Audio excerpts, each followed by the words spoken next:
Hello everyone, I am Dave Kopp, President of the Arizona Citizens Defense League. I'd like to welcome you all to what is now a virtual annual meeting. As most of you probably know, due to COVID restrictions, we were unable to have a live meeting this year. Our hotel just couldn't do it. So here we are. And as usual, I'll give you a quick overview of what's going on. As most of you also probably know, we're in an election year, and we are being outspent drastically by the anti-rights forces.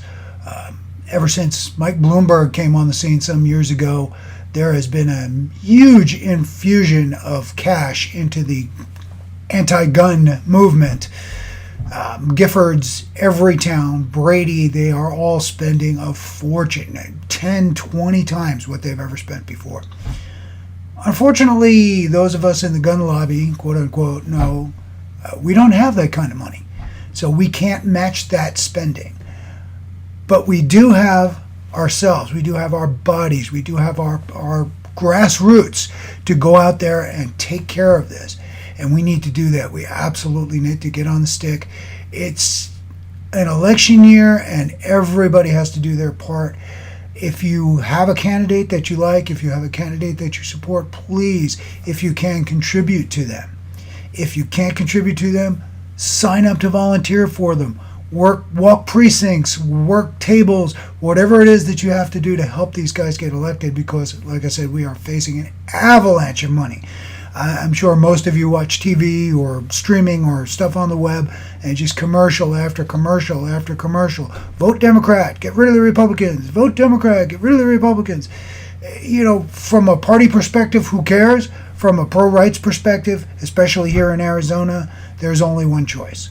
And so the reality of it is we need to get there and get this job done, or we are going to get buried.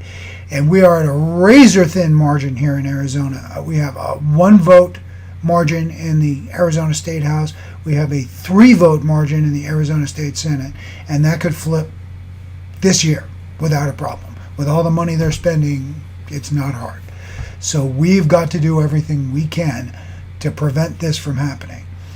The reality of it is that every election, everybody says, oh, this is the most important election ever. But you know what? This one, it really is. So we have got to get out there and we've got to take care of business.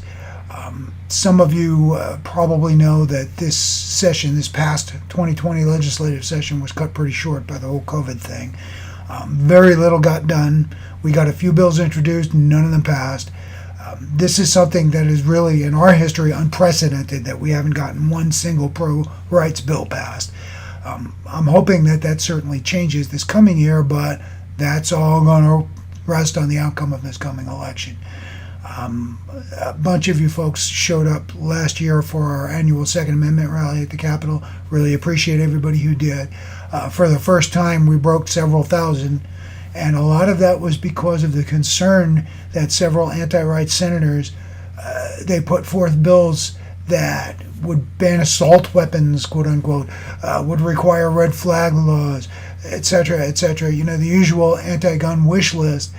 And we were able to put a stop to that because they don't have the majority and we're louder.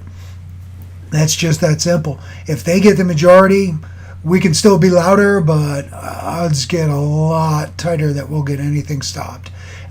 So, you know, think about it realistically. And I've heard for years and years, I've heard people tell me, oh, well, but this is Arizona and that will never happen here. There's no magic force field over the state of Arizona. The only thing stopping these guys from passing their wish list is us.